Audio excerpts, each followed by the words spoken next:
sometimes I'll just circle that word and say, well, I'm going to add that into my arsenal and use it at some point. So all Yes. these things, and if you don't, it's hard to do that in a different format.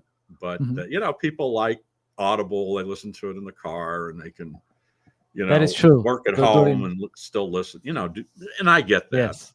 Yes. And I get And that. to your point, books like yours, you don't just read it once. You go back again, you read it again. Hey, what was it?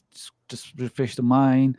Like this is a guide in a way, right? So you take the notes, you mark it, you highlight it, and when you go back to the book, then you can still look at those points that you actually marked before, because you studied it before. So you can still utilize your time and notes right there.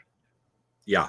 So we have 14 case studies, and I would keep the book and, for years if you're really into this business, and you can keep going back and back and back to see, okay, how did they handle that situation? What did this author do to get famous?